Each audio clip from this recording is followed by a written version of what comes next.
Hi hello નમસ્કાર, હું છું પારુલ અને આજે હું તમને એક એવી ક્ષણ વિશે વાત કરવાની છું કે જેમાં આકાશ, બાળપણ અને કલ્પના ત્રણેય સાથે મળ્યા અને એક સામાન્ય સવાર અચાનક એક સંપૂર્ણ વાર્તા બની ગઈ. અમારી સામેના ફ્લેટમાં રહેતો એક નાનકડો છોકરો આજે સવારના લગભગ 10 વાગ્યાની આસપાસ મારી નજર અચાનક એની બાલ્કની તરફ ગઈ. એ નાનકડો છોકરો હાથમાં ચોપડી લઈને બહાર આવ્યો હતો. એક નજર ચોપડી પર નાખતો અને પછી આકાશ તરફ જોતો. એવો 2-3 વાર થયું. આકાશમાં ઉડતી પતંગો એને જાણે બોલાવતી હોય એમ એ તલપાપડ થઈ રહ્યો હતો.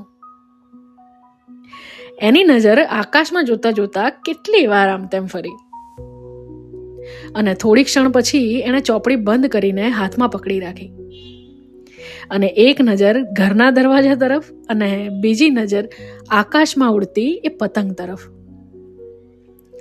પતંગમાં એની આંખો અટકી ગઈ હતી, જાણે દુનિયા એ જ ક્ષણે અટકી ગઈ હોય.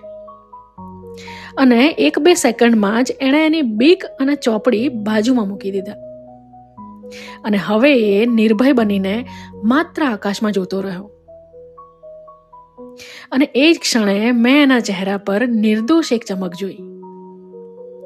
એણે એની બાલ્કનીને છત બનાવી દીધી હતી અને કલ્પનામાં પતંગ ચગાવવાનું શરૂ કરી ચૂક્યો હતો. એની કલ્પનામાં તો એ પહેલેથી 6-7 પતંગ કાપી ચૂક્યો હોય એવું લાગતું હતું. હાથના હાવભાવ બરાબર પતંગ કાપતા હોય એવા જોવા જેવા હતા. થોડી વાર પછી તો એ ગીતો ગાવા લાગ્યો, નાચવા લાગ્યો. પતંગ હવામાં નહોતી, પણ એનો આનંદ પૂરેપૂરો સાચો હતો. અને એને જોતા જોતા મારા ચહેરા પર પણ સ્મિત આવી ચૂક્યું હતું. એની નજર સતત આકાશમાં હતી અને આકાશમાં પતંગ નહીં પણ પોતાના બાળપણને ઉજવી રહ્યો હોય એવું મને લાગ્યું. આજે એણે પોતાની કલ્પનાની દુનિયામાં ઘણી પતંગો ચગાવી અને આજે મેં કોઈની કલ્પનાની દુનિયા આટલી નિર્દોષ, ખુશ અને જીવંત જોઈ.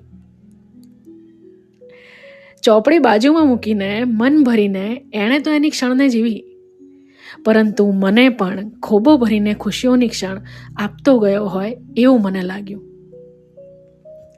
અને એ વાતનો અહેસાસ પણ કરાવતો ગયો કે ખુદની ખુશી માટે થઈને ફટ દઈને જે નિર્ણયો લેવાતા હતા એ તો ખરેખર આ બાળકની જેમ બાળપણમાં જ લેવાતા હતા, હવે નહીં.